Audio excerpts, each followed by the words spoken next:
I mean, you don't bet in blackjack, but it's still gambling. You don't pick an amount and say, I'm betting this much. You do. You keep playing. That is how you play That is exactly how you play blackjack. I thought you just play until you're like, no, I want to stop. And then when you decide you stop, you every single hand you put more money down. And you say, I am putting this much money. Yes. Yeah. Oh, then never mind.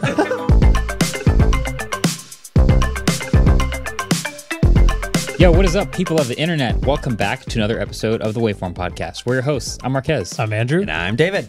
And okay, this week we've got a hilarious Pixel 10 leak. It's happening again. We're back. We're back. The cycle repeats itself every year. But we also have a really impressive and funny Dyson product. And also we've got the CEO of the browser company joining us later in this episode to help us figure out what's going on with Arc and the wide world of browsers. Because there's a lot happening. But first, I just want to thank you guys for subscribing. This is a subscriber-only episode. We fixed the bug from last week where non-subscribers could watch, so we appreciate you. Thanks for tuning in. If you're watching, you are subscribed. Hopefully that bug doesn't happen again. Also, there's a quick survey we want to ask you to fill out. If you have some time, the podcast network we're a part of, Vox, is looking to figure out some extra information about what's working well in the podcast space, what's not, what you like about Waveform, what you don't. So we'll have a link in the description if you have some time, you want to check that out and be super helpful to the rest of the podcasts on our network. So thank you for that. Yeah. Anyway, we should jump right in. Andrew has a tech support question. Okay, and I do. I kind of want to chime in too, but I'll let you take it down. Cool. Ever since I've updated to One UI 7, I think I mentioned briefly that I have really been enjoying. Which phone do you have, by the way? S24. Regular S24? Regular S24. Okay. So I've been enjoying One UI 7. I did do the notifications change, so they're all together. I don't love the vertical scrolling app drawer. I was really used to my pages. I know you can do it, but then it takes them out of alphabetical order. Anyways, I've been enjoying it, but I've been having this issue for the last 2 weeks. My wireless charger at home overnight, I keep waking up at 20% battery, and I cannot tell exactly what's going on. You didn't get fully refreshed when you slept? No, yeah. My 8 sleep is just maybe you should try falling asleep. Only No, 20% charge. My phone, I put it on. Right. The same charger I've been using since before I've had this phone. It has always worked every single night because I have a MagSafe case and it's a MagSafe charger. So I don't have to worry about it getting knocked off the charger at all. Yeah. I put it on and I fall asleep and I wake up and it's not charged. And it doesn't happen every night, but I would say in the last week, 5 of the nights. That's it bad. Didn't charge. That's it's really bad. That's 5 7s. Yeah. In fact, the last 2 nights I've gotten it because I've put it on the charger. Sometimes it says it's charging, and then within the next 30 seconds, it'll stop charging, which I think is what's happened a couple times. The last few nights I've put it on and watched it like a hawk. And then we'll watch a YouTube video and then I'll tap it and make sure it's still charging and then I'll go to sleep knowing it'll. Then I wake up at 100%. That's anxiety inducing. I would not do that. Horrible. So if you had just told me this story in isolation, I would have gone, I don't know, I think something just might be wrong with your phone. Something probably just went loose in the back and maybe you need to have it repaired or something like that. But I've also been daily driving a Samsung Galaxy S25 Ultra.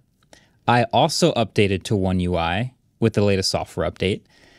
And I also lately have started having more times that I wake up and my phone hasn't charged. And I also have a bedside wireless charger. It's kind of annoying that there's no wires. So I some phones that I test don't have wireless charging and I'm just whatever. But I have a wireless charger next to my bed. So I put the phone on the wireless charger and I usually do a pretty good job of placing it right where I know the wireless charging coil is. And then I wake up and it's charged.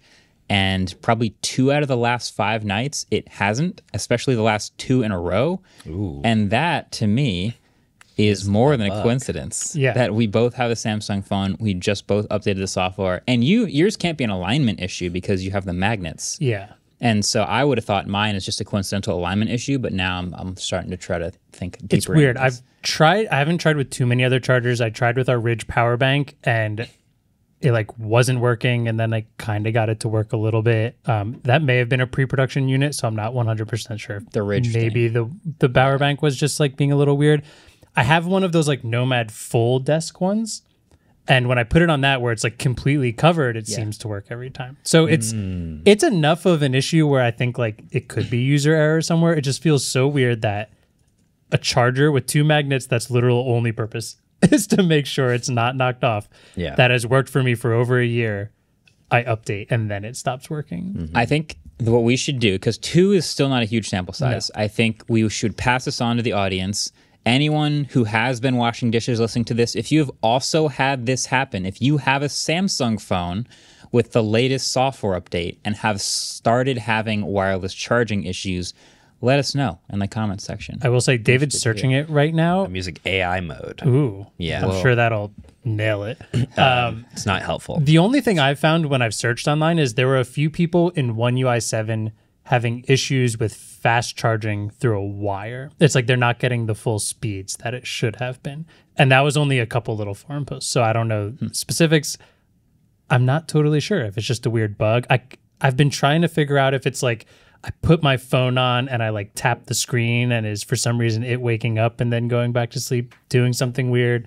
Yeah. It doesn't make me feel confident waking up that I'll have battery charge. Well, there are 2 people on the Samsung website that say after the One UI 7 update, it says it's charging, but it does not actually increase the battery percentage. Yeah, I had consecutive nights. One where I started with 19% and woke up with 19%. Another where I knew this had happened the previous night, so I specifically lined it up perfectly and made sure it was charging, went to sleep, woke up the next morning, 40%. So either it charged super slowly or it charged up to 40 weird. and then stopped charging. The one time I did look at it, I looked at the battery like charging graph and I saw it go on the night. And for like 2 bars it was charging, then stopped. And then like at 5-ish or 6, there was bars. So I was wondering if it was the like, because I don't have alarms set on my phone, is it trying to optimize for the like don't charge it until X amount of time till later? But since I don't have an alarm, it didn't want to do it. Hard to say. But I never used alarms on the last update. Maybe I don't know. Yeah, let us know in leave the it at that. comments Yeah. if you are anywhere near where we are with our Samsung You phones haven't right now. used alarms, I use it on my watch. so we fully converted you to not using your alarms as your to-do list. Oh yeah, I don't use alarms at all for anything anymore. As a to-do We did list. it. We did it. The podcast is over. Waveform podcast saves We lives. fixed him. Well, lucky for you, Samsung is already testing the One UI 8 beta in select is true. countries. This is for on Android select 16, phones. right? Yeah, Android 16. They're emphasizing multimodal capabilities. It's only available in the US, UK, Germany, and South Korea. I believe we're in the United States. So you may be able to do this, but you would have to have an S25. You sure about that? I don't know. We might be hard to part tell of Canada sometimes. pretty soon. Anyway, so maybe look into that. But you can't because it's only for S25s.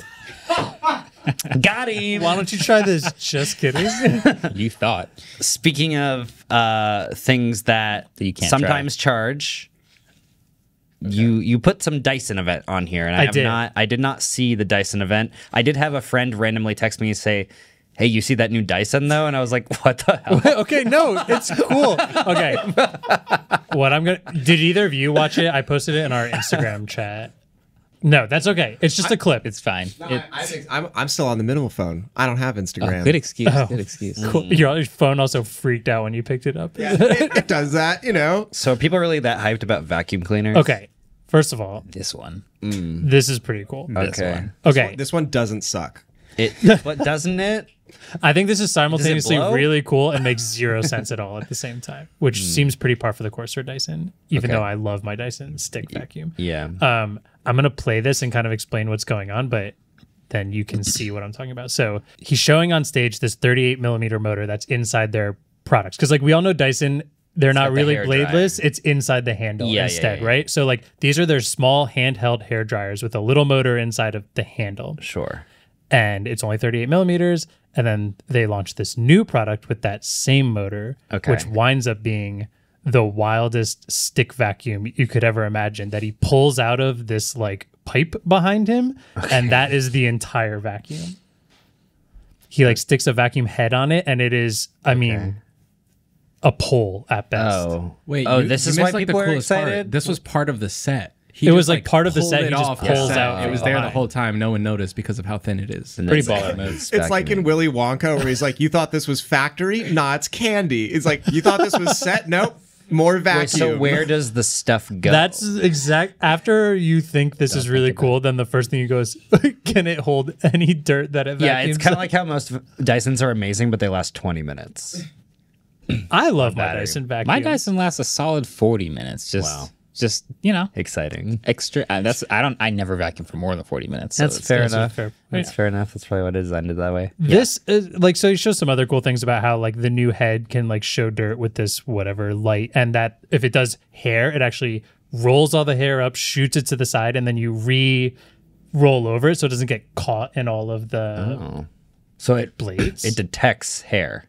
It's just like the way the blades are set up in this cone shape. It filters them out to the outside. But anyways, I just thought it was wild that they have a motor that's powerful enough that's that small that can power an entire vacuum. When But Dyson, where do they put the AI? I'm pretty sure it's got hair detector. You know what's funny? Dyson. Remember that Vision Pro app where you could like vacuum and it would show you where you vacuumed already, and yeah. it put like coins or whatever. I scrolled down on Dyson's site and they have literally a mount that you put your phone attached to your vacuum cleaner so you can see where you vacuumed before with AR. Okay. This That's- company is wild in the best way. I want to talk to them. I agree. That's so Could. genius. I mean, Yeah. James Dyson is like the son of the guy that invented the company, right? They're on one. This is the pencil vac. This event seemed pretty short and it was like really chill. He was just like, this is it. This is what it is. Okay. Cool. Like look at it and that's it. Like available later this keynote. year. yeah. Why do they have a keynote event for a vacuum cleaner? It's more than just a vacuum Is that where cleaner. we're There's a at? hair James dryer Dyson also. right now? James Dyson founded Dyson. He's the guy. Oh, he's still there. To give And- them This is him. Craziest Wikipedia, one of the craziest Wikipedia page introductions. Yeah. James Dyson is a British inventor, industrial designer, farmer, and businessman. Yeah.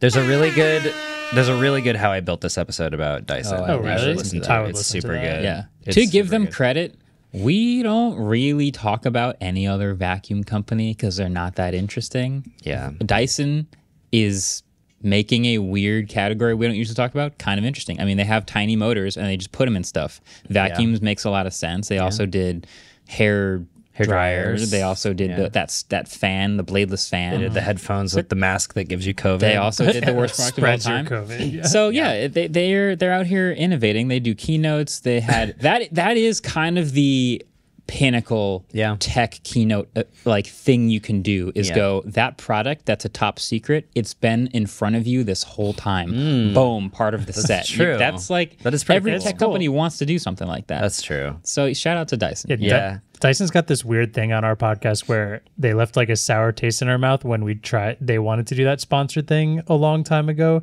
but also do every single one of us have a Dyson vacuum and like it? Yes. I think so. And I bought it. I have a Yeah. Bissell. with money. How dare you? Bissell, I've heard of that. Abyssal. I will say, I've owned a few Dyson clones, and they're just It as ain't it. No, they're just as good. Oh, they're just as good. Not only are they just That's as good, to know. but a lot of them have articulating ball joints that my Dyson does not have. That actually kind of made them a little better. Good. I have those too, but they're It kind of breaking down. feels kind of sounds like the iPhone in 2007 where like other phones came out and immediately built better features and other things. Yeah. But, like then there's just the iPhone and the other phones. Yeah. And there's this dynamic. It feels like Dyson is Totally. Apple in this case. Yeah. And then everyone else has built potentially better products in certain ways, but the Dyson's still the Dyson. Yeah. Like they took an existing product and they did it in a new, interesting way that is like worse in some ways, but the industrial design is so interesting that's kind of worth it. Also, they're making robots soon. Are they really? They announced like a robot initiative. They're putting a ton of money into it. 'Cause they make motors. Exactly. They make motors. It's kind of like how Tesla's not a car company. Dyson's not a vacuum company.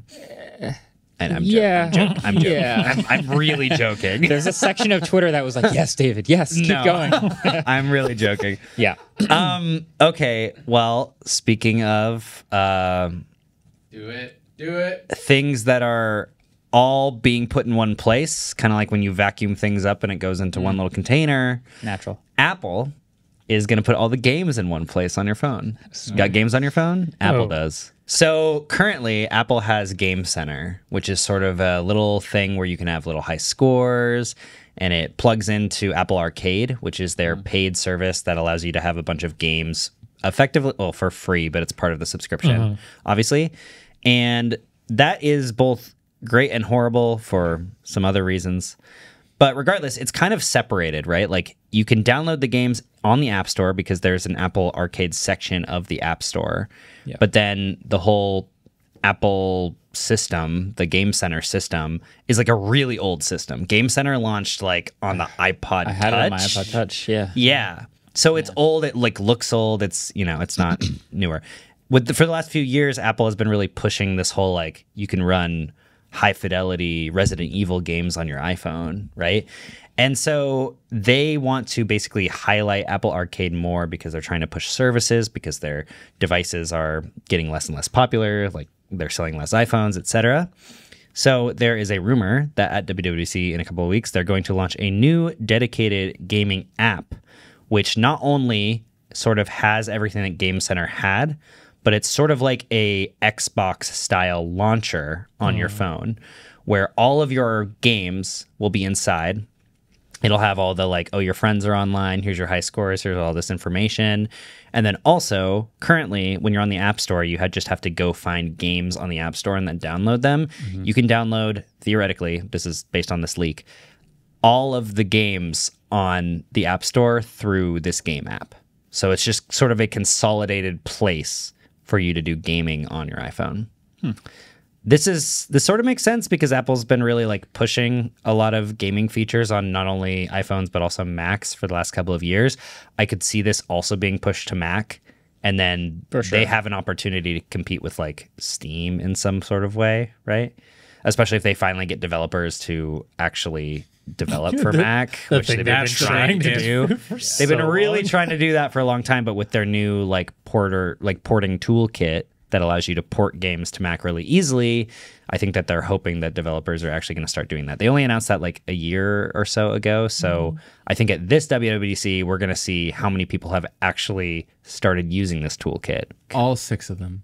All 6 of them. Yeah. No, I think it makes sense to put it all in one. I also think being able to see what your friends are playing opens up a new opportunity to potentially find new games by being like, oh, David's playing this. I've never heard of that. Yeah. Let me go. I'm hoping there's a way to be like, let me see that game in now not the App Store, but the new game store, The Game whatever Center, you want to call it. Yeah. Do you Whatever it guys is. play No. games? Like Got any games on your like phone? you like take a Okay. second, because you usually don't think like, okay, I don't play like COD or like Fortnite on my phone. But do you But play you can like, now, by the way, because Fortnite's back on the App Fortnite Store. is back on the App as of Store a few days ago. But do you even play like random mindless Candy Crush type, any other type of game at all? I literally my entire life have never had games on my phone Yeah. at all. In the last few months, there are 2 games that I now play on my phone. Which are? Pokemon trading card game Pocket, which Andrew abandoned me on. Yeah, because I'm tired of vacuum cleaner Pokemon. Yeah, same. But, you know, it's a slot machine. If only it was a Dyson Pokemon. Yeah, Dysonmon. Dysonmon. And then I also play Balatro, which is not Okay. gambling. Just letting you know. It's is not not gambling. No, Balatro, It's a I kind of rogue. want to try it. It's yeah. really, really It good. won Game of the Year last year. I Yeah, it did. It's gambling. It's not gambling. Never heard of you don't it. use real money at all. That doesn't mean it's not gambling. There's something Yeah, bad about you're saying you not- don't use real money. Well, you don't I even think you just bet say- money. Yeah, Yeah, you yeah. don't You even don't use bet. money at all. I would just say it like You don't use that. money at all. There's You don't no even money. bet. You don't even bet. Yeah. I mean, It's you don't bet in blackjack, but it's Yeah, still you do. gambling. You don't pick an amount and say I'm betting this much. Yes, just you keep- do. You Wait, keep that playing. is how you play That is blackjack. exactly how you play blackjack. I thought you just play until you're like, no, I want to stop, and then when you decide you stop, you No. find out Every if you single win or- hand you Every put more hand you money put down. down. and you say Yeah. I am putting this much Yes. money. Yeah. Oh, then never mind. But I do have another thing to say. Casino game. I do want to say, I read last month in Mac Hash a stat that really surprised me. About Balatro? No, about gaming and iPhones. Because according to Mac Hash, and they did not cite where they got this data from. Best kind of data. Huge disclaimer in this article. They do not say the study that this came from. But according to Mac Hash, 86% of iPhone users do use their iPhones to play games. I would not be surprised. I believe that. That's how Apple makes almost all of their revenue. But what's interesting Microtransactions. is that's 10% higher than Android users. yeah, Yeah. because Android has a lot of like There is some fraction of Android phones that is not even designed to ever play games. Like they're just a budget phone that gets you from point A to point B, and that's fine. And there is also a specific section of Android phones that's just designed to play games, which is Yeah. why it kind of seems a little weird. But there are gaming phones out there, and you're like, oh, if I'm a gamer, it's Android. But Android is this whole wide world. Yeah, Where okay. iPhones and like regular people, you might be shocked how many people play Farmville today. Yeah. Like it's just everywhere. Well, Interesting. Google just removed like millions of apps from the Play Store. And I think the difference is that Apple always had this sheen of like, we have this process where we test a lot of apps. Like it's a big deal when an app gets pushed to the App Store and it ends up having malware in it. Oh, because right. Apple is supposed to have this like really hardcore process where they approve or don't approve apps. Google has more been like sort of this Wild West kind of thing where you can just like publish apps pretty easily. Yeah, from experience, when we had panels go to both the Play Store and the App Store, the experience with the Play Store was like, submit. All right, you're in. Instant approval. And the App Store was like, here are these extremely specific things Yeah. we'd like you to tweak. I was like, wow. So I think that when you buy a game on the App Store, like the idea is that the games are supposed to be higher quality. They're supposed to be less like spammy. You get all those Instagram ads where it's just like some mindless game where it's a whole thing. Yep. So I think that people assume the games on the iPhone are going to be higher quality, and that's probably why they're more willing to spend money on them. Yeah. Also, I think the demographic in general of people who use iPhones primarily is like they spend more money in general. Here's a fringe definition of gaming on your phone. Because when I open this app, the gaming mode fires up. You're going to say the same thing I've been wanting to bring Which up, is and I think Wordle. it's so funny. Yeah. Does Wordle count as gaming on your phone? Wordle? I think so. Yeah. Okay, Wordle yeah. with the little game optimization Yeah. booster tab The coming New York up. Times being app is like- like, you're gaming right now, bro. I'm like, kind of, Yeah, yeah. you want 120 FPS? GPU cores. That's exactly the what's fans happening. just like Green, yellow, green, yellow, green. It's like, yeah, it's optimized. Yeah. think I was that counts. looking at my phone to be like, what is that service thing called? But it's so funny when it's like, I want to play Wordle for 5 minutes. You want to optimize I this? think that counts towards the 80-something%. Oh, for sure. The New York Times app alone Yeah. probably accounts for like a. That's a lot of games right there. Yeah. Crosswords. Does your mom do crosswords? She's a gamer. She's a gamer. Hardcore gamer. All right. Last thing that we got. Whoa. For I'm this going to need section. a better, hold on. A segue? Speaking of things that are more or less popular than you thought they were. Pixel More 10. or less things that exist. Things that are Speaking of things, things that are outside of your originally perceived level of popularity. What? Pixel phone. Is All right. okay. That okay. well, come on, I'll proceed. I'll give it to you. Let's Pixel proceed. 10. Look, Go for Pixels in our world, Pixel is very well known and everyone knows about the Pixel. They're but everywhere. outside of our Oh, now I world, get your transition. outside of our world, the Pixel is like a 5%er type phone. Like not a lot of people use a Pixel. However, there is one thing you can count on with the Pixel every year, which is that months before it comes out, it will leak in its entirety. Every single thing about it, from the specs to the design to the new features to what it looks, everything will be. I have the 10 right here. honestly, would not be shocked at all. Reason you're talking about the Pixel, calling your plumber. It leaked. Nice. So Pixel 10, there was this tweet that kind of went viral. I think the original might have been deleted, but it's been It's deleted. Like, blasted I tried to look everywhere at it now. this morning. Which is somebody was going out for a walk and was walking by what looked like a little commercial shoot, and they looked closely, and it was just a Pixel 10 commercial being shot. And the reason they knew that is because they zoomed all the colors. way in and looked at it, and it was Blue. clearly a new Pixel. No. Not I really. would argue it's not very clearly a new Pixel because it looks very similar. The way they knew was that he got pictures of the whole storyboard that said Google Also- Pixel 10 in the storyboard. I guess, yeah, if you didn't know I it don't was a new think- Pixel, you would... It looks just looks like like a the 9. It looks like the 9. That could have just been a commercial shoot for Pixel 9. He sees this cool probe lens, a big slider, like Yeah, an maybe they offset thought- camera shoot. Let's take some pictures. He said he was just interested in the camera. Then he zooms in and gets a picture of the storyboard, which is straight up storyboarding that ends with ask more of your phone, Google Pixel 10, and like a floating Pixel 10. That is so funny. These Samsung Google marketing partnerships are getting really weird. Yeah, because didn't he They have to have done this He with, had with this Galaxy Super S20 Zoom. Oh, Survival. no, I actually think he's a photographer. So I think he straight up has. He was on a beach, and in his Twitter profile, he has other photos at the beach. I think he just has a really good camera. No, I do want to say though, I do feel like I was heard because very last episode, I was like, we need more interesting phone leaks. None of that. We need phones being left in the wild. Walk on the beach, stumble on a production. Like that's Thank you, Google, for listening. I will say from the images, I do see a probe lens in there. I'm very curious what they're shooting with the probe lens. Although I Yeah, they feel like always I do can that kind of Apple picture, like shot of it being swept away yeah, from like the you go screen. real close to the screen. It's probably gonna be one of those classics. You can look at the whole storyboard and literally see the commercial if you want to. Yeah. The interesting things from the storyboard are one of them shows the like add me feature going on where it's like a mother and daughter and it says like take a picture and then we see them walk away and their outline stays and the dad like runs in. So we know they're going to talk about that. The other thing I was wondering is there's a part that says having a lilac 15. I was wondering if lilac might be a color.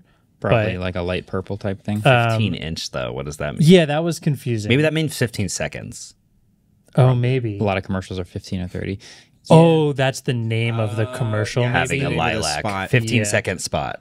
Okay, that Yeah. would make more sense. I would, it would be When amazing you use Gemini, when you got if me. some really talented YouTuber who is good at cinematography and has the right equipment could create this commercial before Google Holy shit. and put We it out. have the storyboard. Because we have a storyboard, we have the shots, we know what gear they're using, we know they're shooting it outside, And we know- just use the Pixel 9. and we just use a Pixel 9. Get And Brandon on the phone. I'd like to This- put that challenge out there. Because I was going to say it would you be very challenging us? funny. I kind of want to put this, like, all these photos into Google Flow and see if it'll just make the commercial. Yeah. Did you just have that idea That's right such now? a good idea, Marcus. Damn, I we're, think- we're watching Genius in Motion, bro. This is a Genius Studio video. Because imagine having that and then publishing it right before Google, and then Google publishes theirs, and you're like, well, That's a studio video. We've got is a studio, plenty of time to do this. I think there are some quality creators out there who could pull this off. I'm just throwing it out there. I'm not going to do it, so I'm leaving the idea out we're there. not going to do it? Well, you're not going to do are it. we- We are we might gonna do it? I'm I think we already should throwing do it. this to I think this Eric is a by good the time we idea. get All out right, of we here. might try it. We might try it.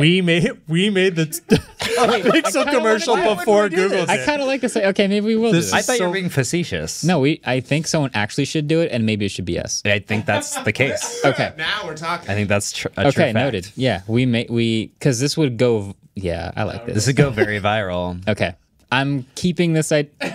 You can do it too, but maybe we'll do it also. Can I play the Pixel 10? You can be the add me dad. The Add Me Daddy? Yeah. So what colors does it come in?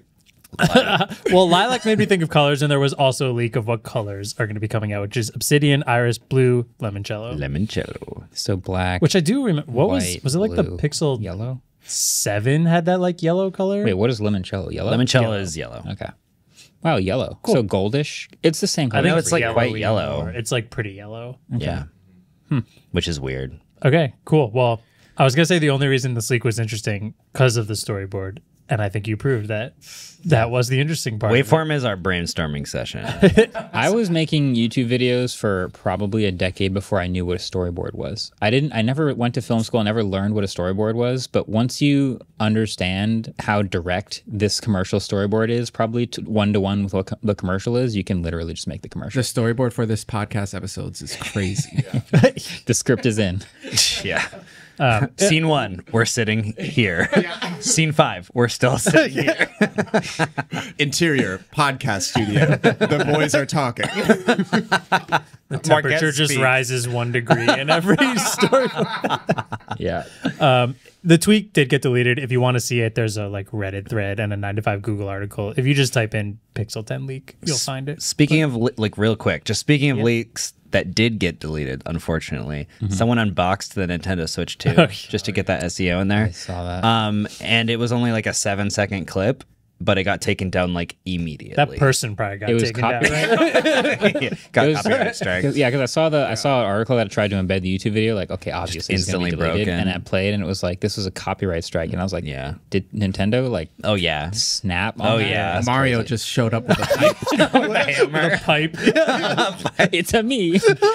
Yeah, that's gonna be tough for whoever's trying to re-upload that. Maybe they probably already did re-upload it somewhere. I was looking for a real upload like all night last night and I couldn't find it. There's probably a team of like 100 people working on striking those. Yeah. Shout out to them. That's true. Speaking of Switch 2 really quickly, we're not going to be able to really cover it immediately, which kind of sucks because it comes out on Thursday. Never say never. We're going to try. Yeah. We'll see. If Stay something- subscribed Next to the Thursday. general Actually, network of right, channels. yeah. If something really important happens, like during the launch, we'll come in and we'll record a little quickie figure banger something out. on Thursday or something like that. Yeah. But if only for the intro, because we already know. Better be really good. Yeah, limoncello. Well, we do have a lot more to talk about after the break, including an interview, and we want to figure out what is happening in the world of browsers right now. So we will do that. But before that, trivia. All right, welcome back to Waveform Trivia. Guys, I think I cracked the code. I feel like the guy in the Da Vinci Code right now because it's been cracked. I think... Isn't it Tom Hanks? I don't Yes, know. Tom Hanks. I figured out a way to talk about basketball on this podcast without an angry mob showing up. Yo, the Knicks game. I love this. No, we're not talking about that. No. Don't ruin this for me. Don't bring it up. David, you're Nick's lore. You got to keep that out of here. Someone else. In Korea, some Korean basketball teams have such strong sponsorship affiliations with tech companies that the tech company's name is actually in the team name in between the city and the mascot. Okay. And the mascot. Okay. So, which of the following KBL teams is not real? Andrew, what are you Googling? Oh, no, sorry. This is a baseball thing that I wanted to bring up after Okay, this. but be very careful. I'm not. I promise you. Make you'll- sure he's not looking up All right. He looked up the poop Samsung baseball. Tigers. A, the Seoul Samsung Wait, we're not answering Thunders. right now. Are we? Yeah, but we hear the question. Oh, But What, it's- what if I wanted a little fanfare? You know? God forbid Ellis has a little fun on this podcast. It's not in the storyboard. You're not allowed to go off script. Anyway, A, the Seoul Samsung Thunders. B, the Changwon LG Sakers. Saker is a kind of falcon. C, the Ulsan Hyundai Mobis Phoebus. I hate this. Hold on, gotta explain that one a little bit.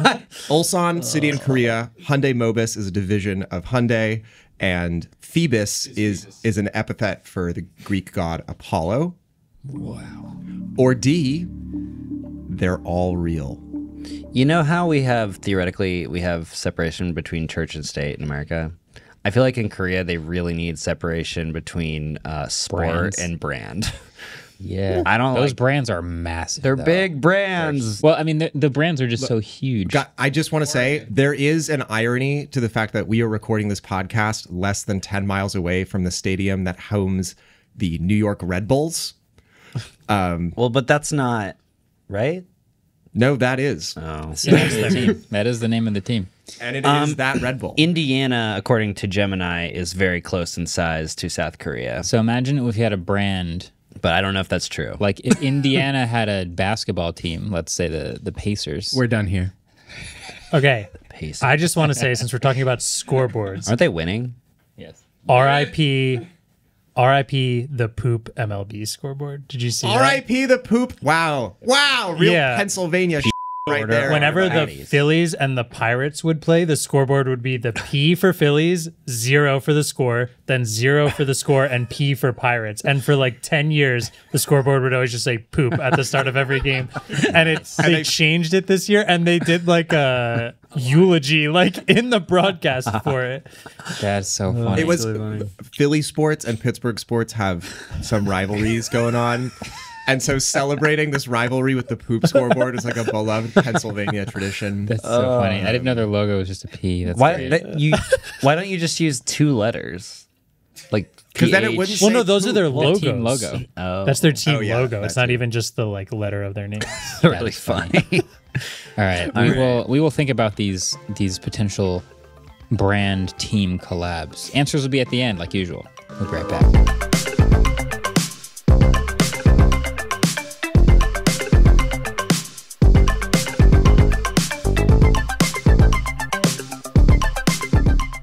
Support for the show comes from Shopify.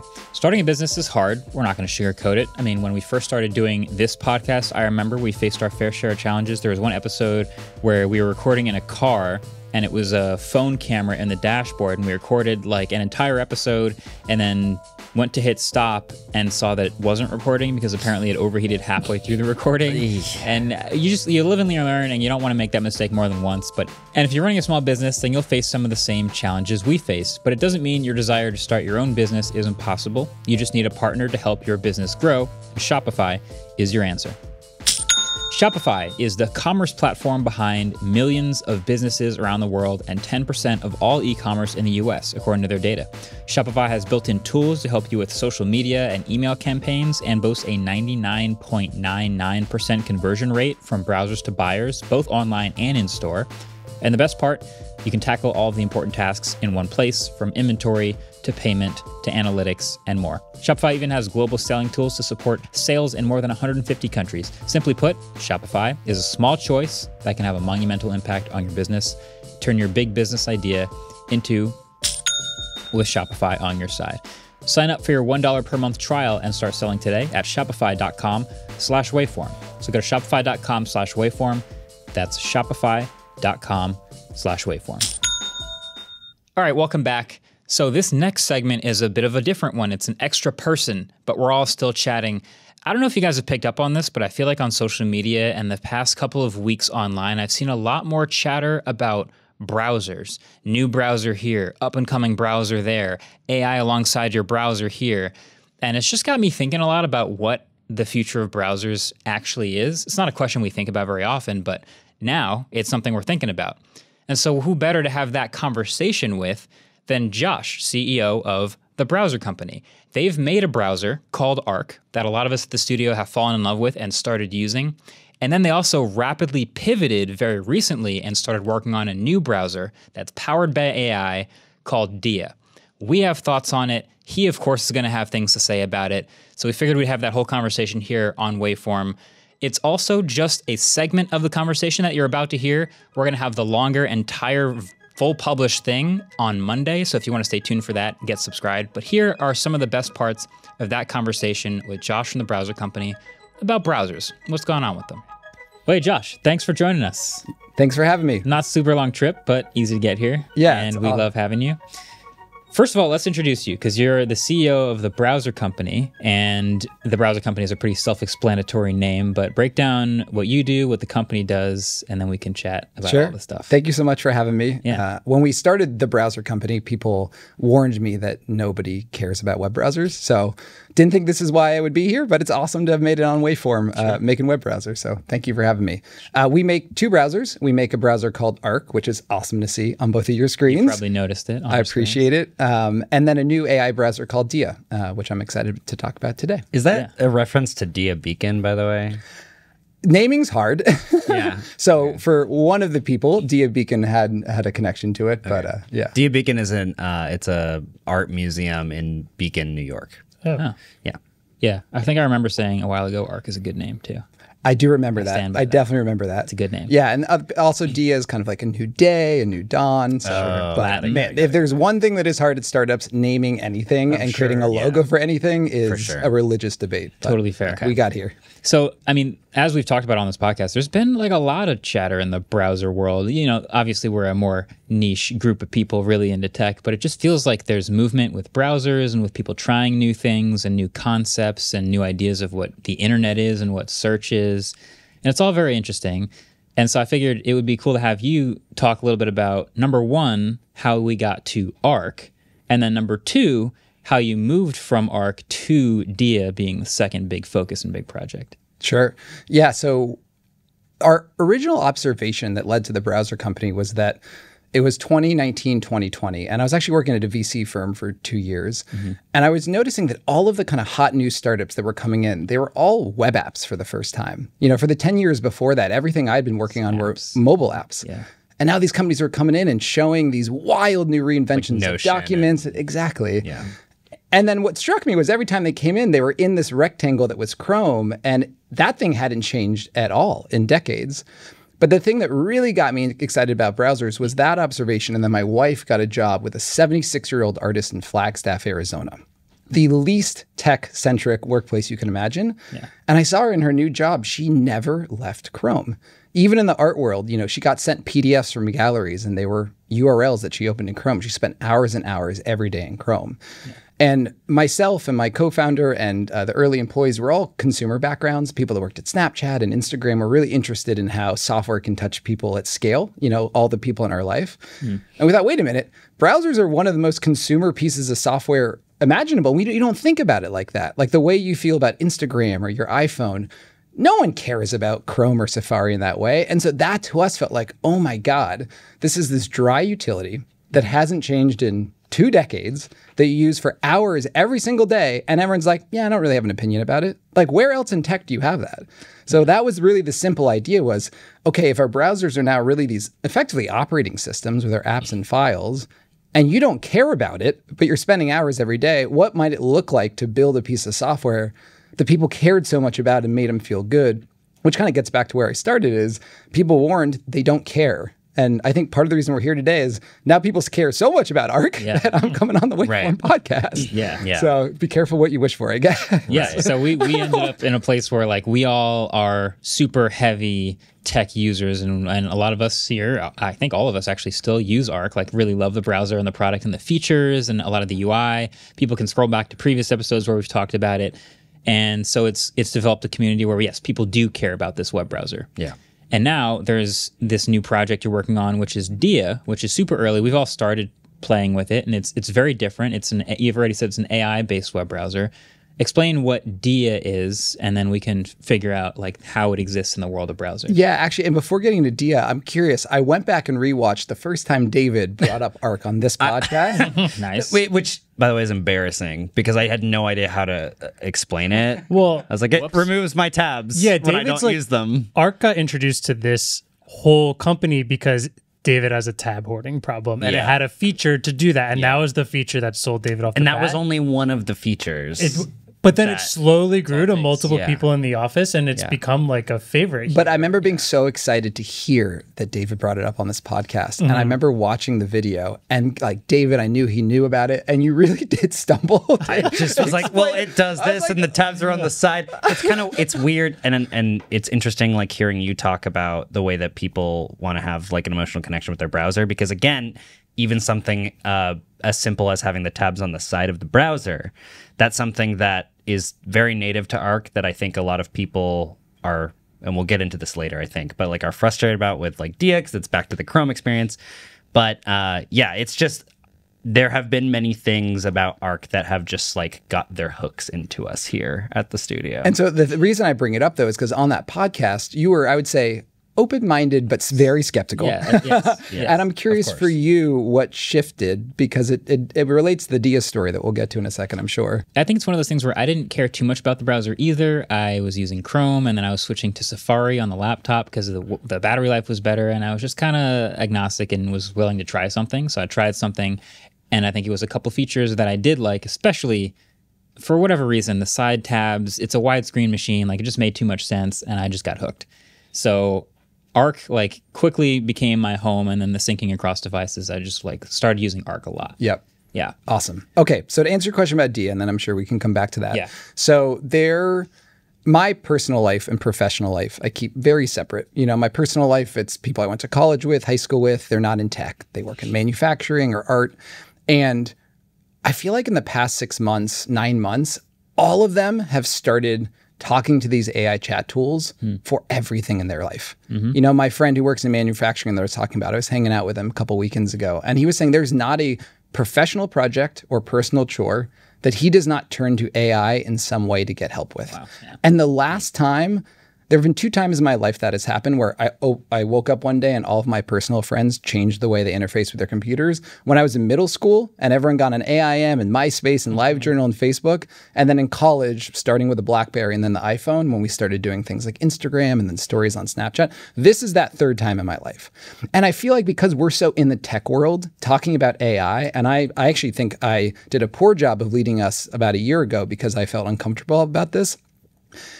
in our industry, AI is like a political topic. It's like politics, where you have these two extreme parties and voices that dominate the conversation because they have the time to care about it. You have these AGI maximalists that are like, get ready for UBI. Yeah. And then you have people that actually, as a reaction to this, and I was part of that at the beginning, are like, it's slop, it's garbage, it's dystopian, it's going to write our emails to our loved ones, like how dumb it is. And I think when you get out of the building, which we've tried to do for the past year and a half, and talk to people that are not in tech, it's somewhere in the middle, but I would actually say slightly closer to the AGI side of it is rewiring how people interface with their computers. There was this University of Nebraska student I interviewed, and she was talking about I turned to it for meal planning and for help with outfits and friend advice in school. And so the foundational kind of observation of Dia was that what is a browser? It is technically a user agent. Your browser is designed to represent you to web pages and web servers and bring stuff back on your behalf. And so it seems so clear outside of the tech world and Arc and all that stuff aside that people wanted to interface with the internet, not just with web pages anymore, but with AI models and probably in the future agents like deep research. And shouldn't your interface to the internet be able to both handle web pages and chat and models and agents? And so that was the observation that made us so excited to work on Dia. We can obviously talk about Arc as well and the challenges we had there, but that really was the inciting observation that led us to say, wait a minute, if we're really building a browser, a user agent for the next 5-10 years, which we have to think about, the world is so clearly going there, whether or not the AGI versus AI slop debate gets talked about the most. I think the big question that opens up, though, is that like the browser company, a lot of people felt very passionate about the browser company because you guys put so much effort into making the Thursday updates like an event, and the onboarding, how it was so colorful, and there's just like a feeling that everyone really got close to and associated with. And so I think the feeling that a lot of the community is like, well, if you're going to do this, fine, but why not just integrate that into Arc? Like, what's the point of like starting a whole new browser instead of just putting those AI features into Arc itself? Yeah, and I want to touch on the Thursday updates and the feelings because it's really important. You all were actually influential here. What people miss was the first year of Arc. The first year of Arc did not have a lot of the stuff that people love. And the way that we got to that place was by testing it early with people who are like, nah, I don't like it. Here's what I don't like about it. Man, this is missing the soul. Like, where is that feeling? Where are the craft details? Where is the browser company's spirit? And then us integrating it. You better believe that's in the version of Dia when we launch. We just like testing early and often. Now, the question of why not integrate into Arc, boy, did we try. Like a year of my life trying to figure out how we could take where we thought the world was going and put it in Arc. There are two problems. I wish there were three because the rule of three, but there were two. The first is there's this novelty tax that you get when you try a new product. Not you guys, but the average person that has a job and they have stuff going on in their life and someone's like, hey, you should try this new thing, Arc. They have like 30 seconds that they're willing to give to it. And as David talked about stumbling over his original pitch, they're like, okay, so the tabs are over here and there are these things called spaces and then there are pin tabs, but the pin tabs are different than bookmarks in these ways. You got to try split screen. And it's just like the people just couldn't handle how much there was to learn that was new.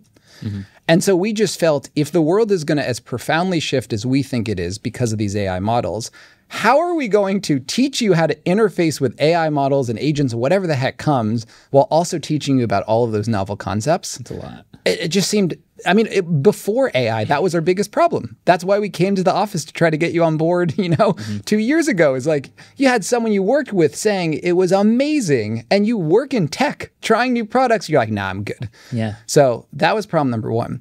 Problem number two is it touches me and our team that people love Arc so much. It also had performance issues. I think it had way too many features. We built it in a very prototype experimental way. And what we learned over time is the importance of speed and the importance of reliability and just your browser feeling snappy. And there were architectural decisions we made in Arc and then layered and layered and layered over time that even if we thought we could solve the novelty problems, it would have been really challenging to hit our bar for speed and performance and other things that were important to us. Yeah. I don't quite know how to verbalize this, and if you all think about this with your video creations, but it also felt like Arc was not finished, not perfect, but it had the right components. It was what it was meant to be. It didn't feel like it was missing things. And if you go back to our YouTube comments maybe a year ago or so, every time we would push a new feature, people would say, I don't want a new feature. I want like Android support. And I don't want a new feature. I want this to be faster. And so I feel like we don't talk enough in the software world about like when a product is not done, but in the state it is meant to be, and it is what it is. And you can do with it what you want. And to me, again, people that used Arc, I'm sure you didn't have that many complaints with the tab model or the craft details. It sort of felt like the product was what it was meant to be, and there was something to just like come to terms with, you know? Does that make sense? Yeah, no, I think that was one of my questions was essentially, is Arc a finished product? Because it is so different and it is so built and it has these new fundamentals, and now it kind of does this new thing. And obviously there's optimizations and speed improvements and little things here and there, but essentially as an idea, is it done? Yes. And I feel like it kind of is. At least that was my take, which is why, you know, I think people who use Arc are kind of just asking for the little things now instead of just like massive new ideas. But yeah, go ahead with that. And the analogy that we use internally is, or one of them is, you know, Frank Ocean's Channel Orange. There was a mixtape that put him on the scene before that. And that only appealed to a certain type of audience. It was a great mixtape, but but it was done. It was a finished work of art. It was a complete thought. And Channel Orange was a, how do we make something? I'm not sure that's how we thought about it, but like, you know what I mean? It's finished. Yeah, it's funny because in the video world where we make a video, we can edit the video forever. Like I can edit one video for a year and it could never be done. But at a certain point, I have to get to 97% and go on to the next one. And so the video gets published and it's done and I can never finish it. In the software world, people have this expectation of updates forever. Like you buy a new phone and you're like, I want to get software updates for as long as possible. If I download and install a browser, I want new features and new updates for forever. So the expectation is different. But yeah, I feel like it's maybe a little bit more of a statement of the idea being so different that it can finish and be sort of published, and that's different in the software world. And honestly, I think I'm surprised we don't talk about software more as a cultural product, like a video or a piece of art in that way. And that I looked at my iPhone screen, for example, and many of the apps that I still love and I've used for decades, Instapaper, IA Writer, even Apple Notes, they're pretty much the same product. And I'm happy with it. Like one of the things that I will reflect on in a decade is, you know, we started putting out these videos very early on when other tech companies didn't do that. And really not with a plan, just to sort of be ourselves and be open and invite the community in and just, I don't know, as an experiment. And a consequence, I think, of our kind of experimental prototype-driven culture where every week there was new stuff. And our experiment of being like, let's just be open about what we're doing meant that we set this expectation that like every week there's going to be some new hotness and new features, and that we thrived on that for so long. Think about Safari. Is Safari a finished product? How long is it? It updates once a year. Yeah. No one complains about that. How, you know, if whoever you over there use Chrome, how often are you like, man, this new Chrome feature is dope? So I don't know what to do with that. Again, it's a byproduct of the way I have run this company, but I think there's also this interesting bar where no one's complaining that Safari hasn't gotten like wild new features in a long time. So I think that's fair. I have done a horrible job in many ways, I think, communicating about what the heck is going on at the browser company. So I will own that. But Arc's not going anywhere. Arc is not going anywhere. Arc is not going anywhere. We're just focused on Dia in terms of where most of our energy is. And then, let's do Chromium upgrades. Let's do security patches. Let's do bug fixes. Let's do the same things that these other browsers do. Okay. How much of your company would you say that you have devoted to making sure that Arc is stable?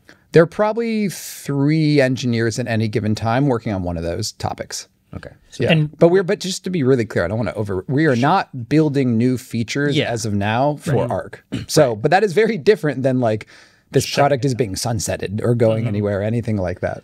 Right. When you see your two browsers together, do you expect people to move from Arc to Dia, or do you kind of expect the Arc world to stay in Arc and Dia is a new subset of people coming to it? Yeah, I think we're in a little bit uncharted territory for a software company of our stage, in that, we called it the browser company for a reason. We could have changed the name to Arc many times. And so we've always been excited about having a portfolio of products and of browsers. Having said that, I do think a lot of the things people love about Arc will come to Dia in some form. And so the honest answer is like, I don't know. Because one of the things that's been perplexing about Arc is we tried to get to the root of what was powerful about Arc for people. And it turned out there were like 7 different archetypes that used like, there was the archetype that used the browser in zero Chrome like David is here and kind of flew around with keyboard shortcuts. And then you had like the space organizer with pin tabs and folders and renamed everything.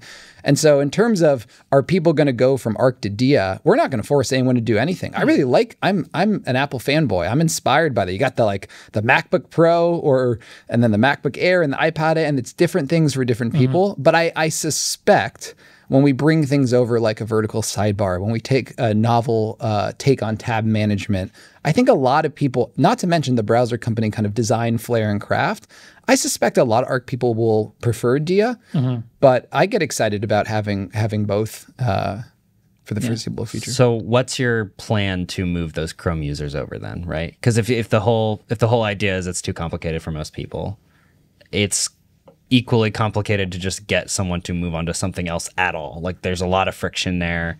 You're a small company. There's not a lot of brand recognition for my mom. What's like, how are you planning on like finding those people who were never going to see the browser company at all? Because the whole point, right, is that Arc is sort of a limited user base because it's the power users. Yep. If Dia is supposed to be, let's take all of Chrome's market share, how do you access those people at all? Yeah. Well, that is the big question. That has always been the question for this company from day one. So I don't want to purport to have like the definite answer. But the theory of Dia is, so if you go back to the idea of a browser as a user agent, and it's a user agent for web pages, and now it's going to be a user agent for models and chat. I think one of the things we concluded with Arc is that Chrome actually and Safari do great jobs with web pages. Obviously, there are things around tab management and along sides, but like I think for most people, they're fine with the way their user agent, their browser opens tabs. When you talk to those people, I referenced the college friend and my wife about what is frustrating about these AI chat tools. We really hear two things. The first is it's a pain in the butt to get that context out of whatever app or file you're working in into the chat tool so it has the awareness of what you're working on to do the damn thing.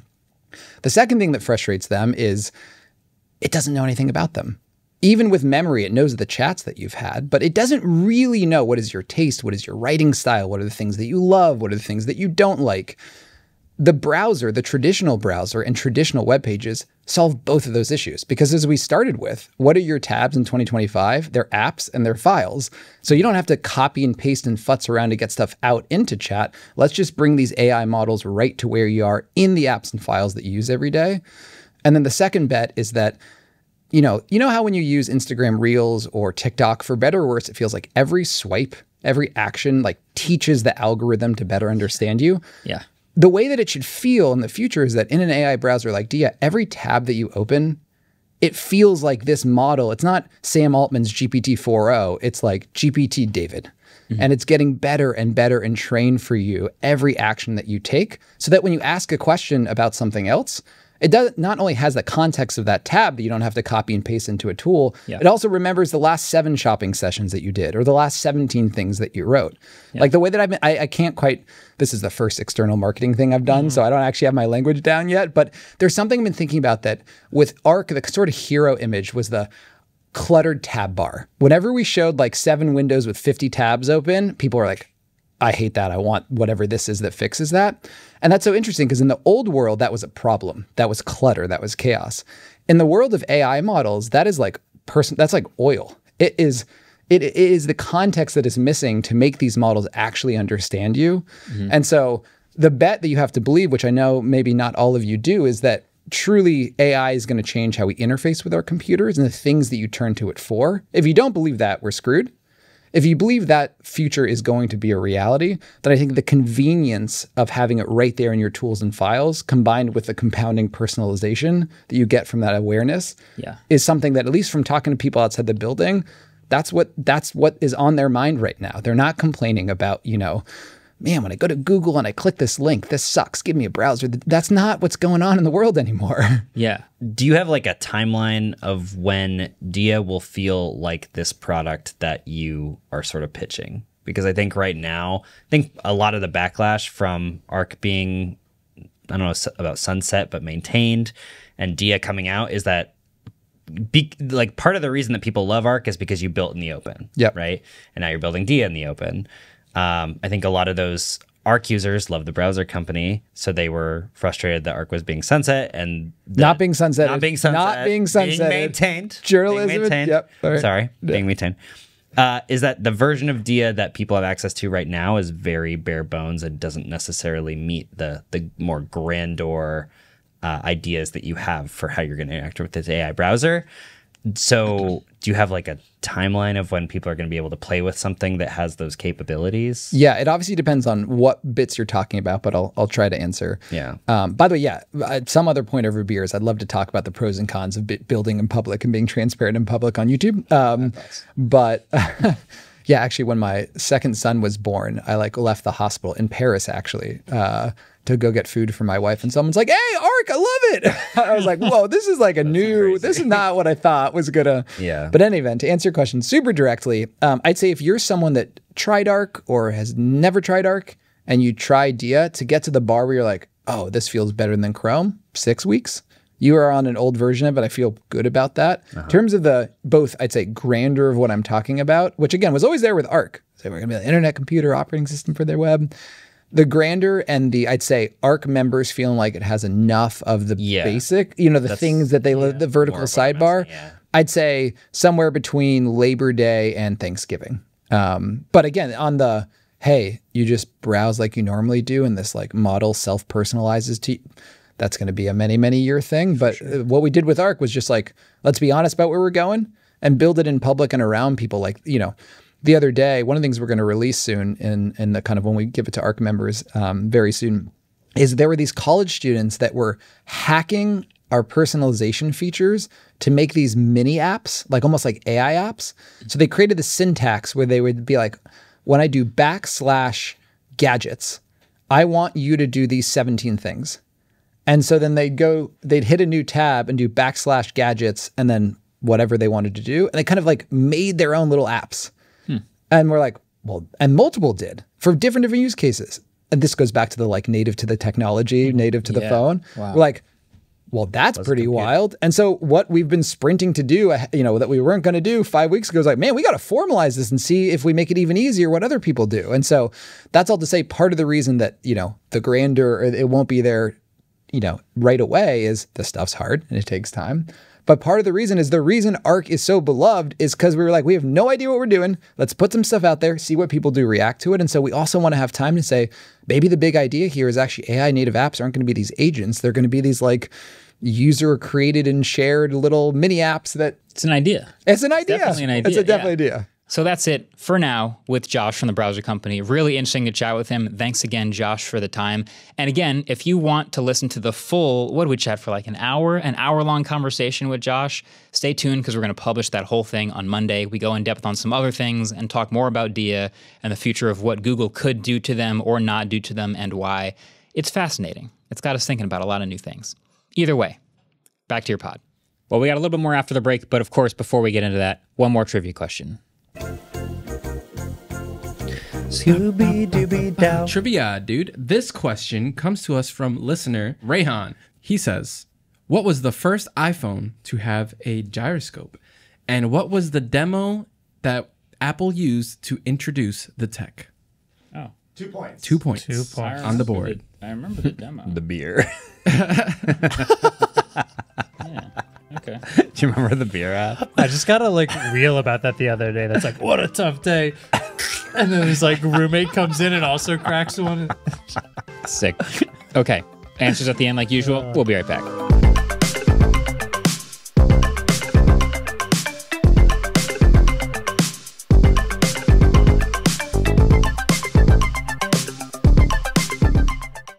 All right, welcome back. We're going to wrap this up with our favorite end of the month monthly segment, Crown and Clown, where we will find something to agree on as the crown of the month, the best thing to happen this month, and find something to agree on that is the clown of the month, the worst thing to happen this month in the tech world. I have not brought anything to the table, so I'm open to being swayed. Okay. Let's hear what you guys have. Yeah, I can go first. I don't think either of mine will be voted for. Okay. But, one, because you guys were all hyped up about a crown that's going to happen in a minute, but whatever. Mm-hmm. So my clown is there's an International Energy Agency report that found data centers made up 1.5% of global energy use in 2024, around the same amount of energy that the entire country of Saudi Arabia uses, that we're using just for data centers, which feels poopy.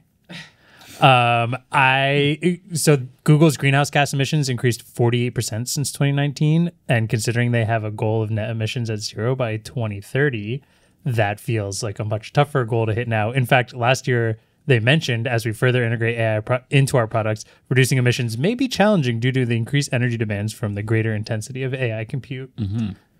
Don't like that. Yeah, I kind of want to look back at all the companies who promised less emissions or less carbon footprint versus the ones that are doing more AI processing. So all of them. And if they, well, a lot of them are offsetting it, like OpenAI is doing a lot of the stuff that like Apple would be doing if they made their own model. So I'm curious about that. But anyway, this is your clown. This is my clown. It's just like, these data centers are going to make like the crypto mining inefficiencies look like child's play. Yeah. And all of that so Gemini can tell us a gorilla is smaller than a human. Sounds useful. If you're interested in learning more, we had a whole episode with Climate Town talking about all of these zero emission stuff. That I'll link in the description. For that True, stuff, you should link that. All right, Also, it's not just electricity too. It's like gargantuan amounts of fresh water because you can't use salt water. Cooling. So heck yes. Yeah. That's a good one, Andrew. Yeah, I mean, this is going to make it sound like I hate all of AI, but like I really hate this part of AI specifically. My crown is Apple having the judge lay down that sick injunction and basically like That fat beat. yeah, Tim Cook chose poorly. It was fire. So third-party developers being able to now point people outside of the App Store to sign up for things and download things, and Apple not being able to have such a tight hold on the App Store monopoly, their ruling, not mine, is, I think, very good for the ecosystem at large, and I think it's a really big move that we will see the repercussions of down the line. So I think that is a crown for me this month. I agree. I think that's a great crown. Yeah. What is... You guys have... Yeah, my crown, this is big, guys. Preach. In fact, this might be the biggest piece of tech news of the decade. Crown of the decade. Crown of the century. iPhone, forget about it. Yeah, I mean... Android, who horrible. cares? Guys, Final Cut Pro has adjustment layers now. True. This is I'm in for that one. That this sounds is great. It's good. unreal. I mean, Unreal Engine. it says a lot about how excited we are that this program has a 15-year-old feature, and we're like, thank you, God. But You know what's funny? Final Cut's so weird. I love and hate Final Cut. Yeah. Final Cut has some things that have just been missing or poor about it for so long. And if you ask anyone in industry, they have lots of things that they hate about it. Adjustment layers missing this whole time. We had to find like plugins and hacks around it if we wanted to do the same sort of thing. Yep. That's annoying. But at the same time, there are reasons. I mean, I still use it. There are reasons why it's kind of amazing. Yeah. I was just doing a clip in a video that's not up yet, but I have like my hands waving around in front of a graphic I have on screen. And I did a magnetic mask, and yeah. I just selected my hand, and it was like, okay, I got your fingers, and it tracked my hands perfectly for the entire clip.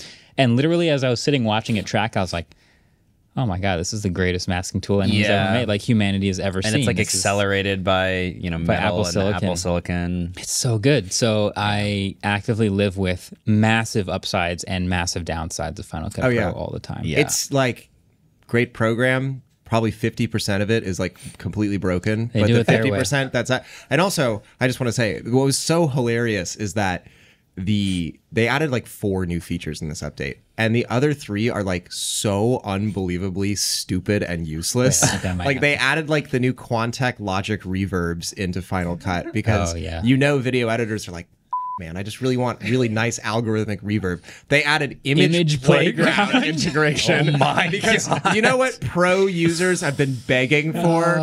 The best generative AI service on the planet. Over my face, video users are going to see a heinous image I made of myself with image playground. Yikes. I don't even remember what the third one was. But It the is- fourth one. Or whatever. So adjustment layers, image playground, magnetic mask enhancements, and okay, so workflow maybe improvements. not as What's stupid better as I about... It's faster. Oh, God, It's so enhanced. sick. It's so good. Like that's the thing. It's like adjustment clips. Finally, magnetic masks. Oh my God, greatest thing ever. Image playground. But like, what are you doing? Like, there was a team of Why are people working you- on this. This is insane.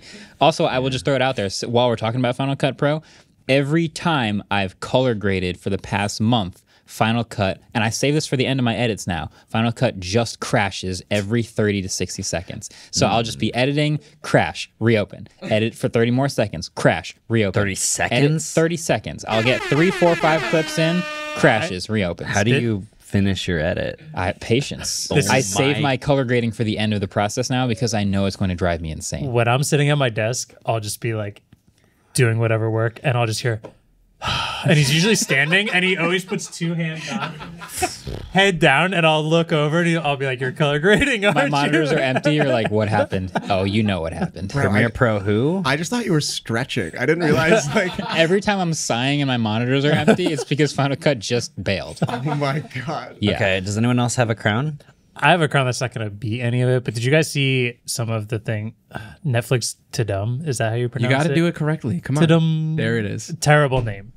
It's not even out yet, but they showed what they're love it. announcing, and I think this is a really hype lineup of One Piece live action season 2, Stranger Things season 5, Squid Game season 3, Happy Gilmore 2, and a new Knives Out movie. Happy Gilmore. That's a New wild Knives Out starting movie? 5. Happy Gilmore. Ooh. Wait, what is it called? I can Knives Out. no, Too happy no, to they do. Gilmore. They already have Knives Out too. It's called Glass Onion. Yeah, no, I just saw it in the thing. That's funny. Sorry. I can figure it out. Wow, no love for Too Happy I'm to Gilmore. I really sorry, thought Ellis. I cooked on that one. Okay. Squid Game season 3. So there's a season 2 that I missed, huh? I'm just assuming Yes. it's all- Wow. Wait, there was There already a is. season 2? I Yes. guess so. Was it good? I didn't watch all. I of didn't it. watch the first one. Oh, the first one's very good. Do I have to watch the first one to understand the second one? Probably. All right. I don't know. Oh, hold on. What's the Knives Out movie called? It is called Come on, baby. Wake Up Dead Man, a Knives Out Mystery. I'm so excited. They can That- literally just repeat this format forever and I will keep watching them. Is I it? agree. It's so funny and good. Have Might you not be- watched any of them? No, I've seen them both, and I'm the only one that thinks they're very mid. Everyone is Really? obsessed Dude, with Knives these Out movies. 1 was I amazing. really Was liked it amazing, Glass or was it Onion just was the l- only murder mystery of the past 5 years? That doesn't mean it can't be amazing. Yeah. Yeah. Glass Onion was still good, but less good than Knives Out. I think the first one was just this whole new thing and Yeah. world that we're introduced into, and it was And it was very more good. of a You haven't twist. seen it, I'm guessing, right? No. Glass You should Onion watch was more Knives Out. predictable. Okay. Okay, so that's your crown. Yeah, but I can't imagine how we're beating. Yeah, I'm gonna layers save in mine Final for Cut next Pro month because I feel like you because guys are there's so no way. hyped about it. Wow. Yeah. Interesting. Okay. Any other crowns or clowns we want to nominate before choosing? I mean, we got a Omega Clown. Yeah. What's that? All right. 23andMe. You may remember in March, we talked about how 23andMe was going bankrupt and they were going to have to sell all of their genetic data. Right. And we made jokes about how it was definitely going to be sold to a pharmaceutical company. I'll play the clip right now. No. Adam, play the clip. The April clown could be catastrophic. But here we are in March. Nothing's happened yet. It's like, you know what? It's Marques like, you know what? It hasn't happened yet. Next Exactly. month, April Clown. I'd like to United rescind Health my now owns 23andMe. Marquez basically pushed this clown further down the line just so he could nominate the Charger EV with the sound. That's true. And, That's true. and here we are. Anyway, and so that has now happened. It has been sold to, what was their name again? Regeneron for Regeneron, 256 million. which is similar to Pegatron in name only. But yeah, so now my genetic data is owned by a pharmaceutical I feel company. like that has to be you the did clown. 23andMe. I did it when I was optimistic 23. about technology. I did Ancestry, Ancestry.com, so I'm not screwed yet. Yeah, it'll happen. Don't worry. But it will. Yeah. Capitalism is not if, it's when. It's inevitable. Capitalism comes for us all. Wow. I feel like Marquez has to vote for that I just do. because he pushed his vote down the line already. I just think it's really funny because we predicted it. We were 1 month off, but Yeah, we're counting. that's okay. I think your exact words were, oh, we played the clip already. Yeah. April will be catastrophic. Yeah. Okay. Could be catastrophic. I think we can. Are we aligning on that as the clown? At least for the Alice has one clown. funny one. I have one more clown, but I don't think it really shapes up to a company just But it's worth talking stabbing. about. Oh yeah. No. So It's also hilarious. famous. So of all the companies that are sort of being like, we're not this company, we're actually an AI company. We're a cool company. We just happen to do this. Klarna has been jumping on that bandwagon. Klarna is like, we're not a bank, we're not a finance company. I don't even know what fintech is. We're an AI company, and we What? just happen to give people money. In what way are they AI? They've recently cut their workforce by a they couple just thousand fired people. That's how they're employees an AI replaced by company. AI. And then the big clown story for them is on their most recent earnings call. Instead of the CEO appearing, it was an AI avatar. Oh yeah, of the CEO. I saw that.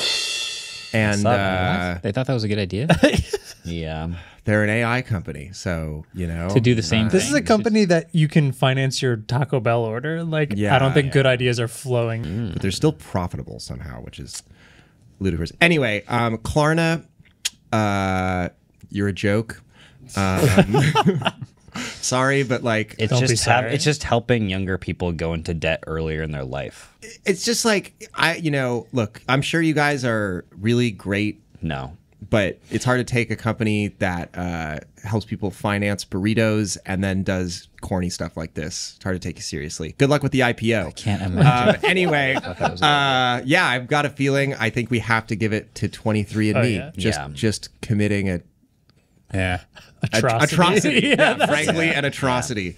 So if your Catastrophic genetic month. data is now owned by Regeneron, they're gonna regenerate me as. I'm new gonna make man. a suggestion to Crown and Clown. Okay. We should do clowns first because ending on the clown sucks way more.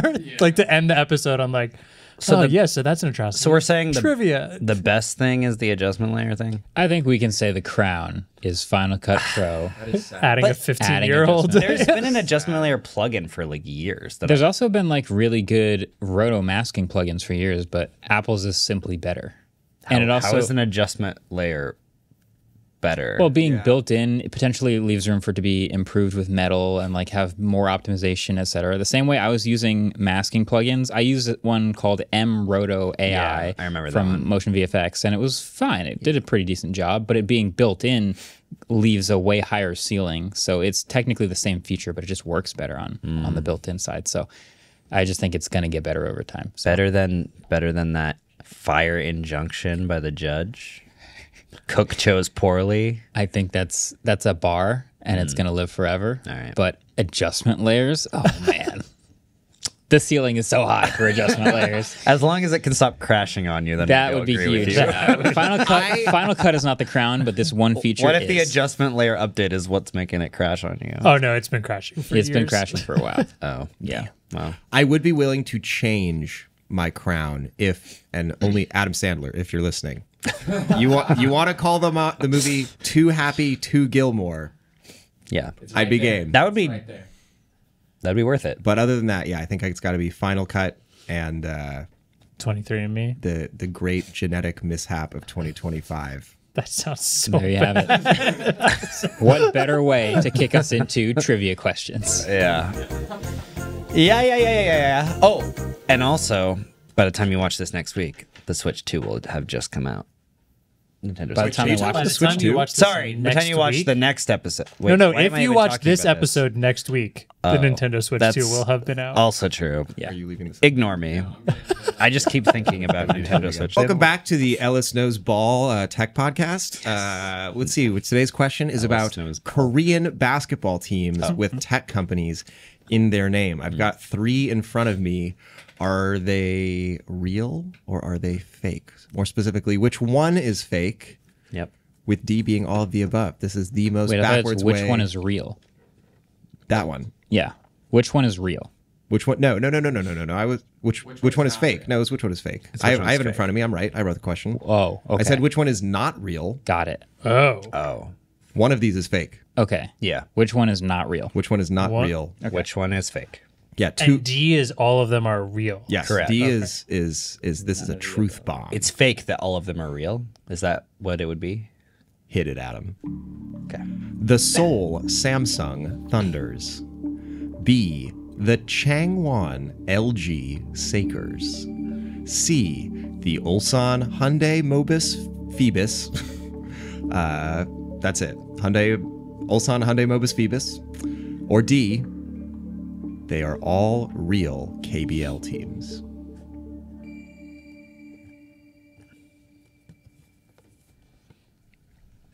Took a stab. Was I knew you you guys right? were going to say D. And so I'll either lose a point or gain a point here. Marques, would you like to go first? I think the Seoul Samsung Thunders is made up. No, that is a real Korean basketball team. Is it C? We all put D. And you are all Wrong. correct. Those are all real Korean basketball teams. The worst, that is bad. Gain my lead. Those are bad names. Thank you, KAE Sports Talk at youtube.com for teaching me how to pronounce all of these Korean basketball team and city names. Quick update on the score. Marques with 25. Andrew with 14. David in the lead with 29. All right, this question comes to us again from listener Rayhan. So, what was the first iPhone to have a gyroscope? And what was the demo that introduced the tech? 1 point each. Ooh, Marques does not know. He's stalling. Andrew's staring up at the sky, praying for an answer. Demo. David's trying to understand how to say the word demo. Demolition. Like a stupid demo they did back then for God, I don't remember the demo. Can't think of a demo. And flip him and read. What do we got? If it's really the beer, I'm gonna be so sad. I said iPhone 3GS. No. And what was the demo? I did the beer app. The beer app. Yeah. No. I just wrote. Oh, sorry. You I go. said the iPhone 3GS. iPhone 3GS as well? Was it Yeah, 3G? And I thought it was also like pouring a liquid, maybe like water or something. I don't remember. Was it the gun one? There's no way. It was Tim Cook on stage. I just wrote iPhone 4. 4. Correct. Oh, wow. Whoa. And what was the Watch demo? out, everyone! I'm coming. He didn't write it down. I don't know what that. I was like, all I can think of is like some sort of like maps or something like that. I'm surprised but the it's 3GS too don't early for have it. maps. I No, think. the demo was Jenga. Didn't the iPod... Jenga. I want to see what this Jenga. looks like. Didn't the iPod Touch have a gyroscope? The first Yes. one? Yes. iPhone 4. I thought the gyroscope. iPod Touch came out alongside Right. the 3GS. It was either right after or right before. It must have been before the 4 or around the 4. Maybe, but the question was, what was the first iPhone to have Actually, a it was gyroscope? probably around the 4. Yeah, you guys said the 3GS, which does have an accelerometer, but not a multi-axis gyroscope. You can see where we might have gotten that wrong because accelerometers and Totally, gyroscopes are very easy to Yeah, mix up. Similar. But you got it wrong. Similar. Two-axis. Sorry. Yeah. All right. Well, congrats, Andrew, on the point. That I'm was coming. huge. He's the comeback start. train, all aboard. But yeah, thank you guys for watching and for listening, and of course for subscribing, as we know you are. And of course, we'll catch you guys with our next regularly scheduled programming very soon. Yeah. Wash those dishes. Peace. I think they've finished them by now, right? The weirdest Oh, I gotta put them all back in the sink. Waveform is produced by Adam Molina and Ellis Roven. We're partnered with Vox Media Podcast Network, and our character music was created by Vane Still. Bingo! Let's go!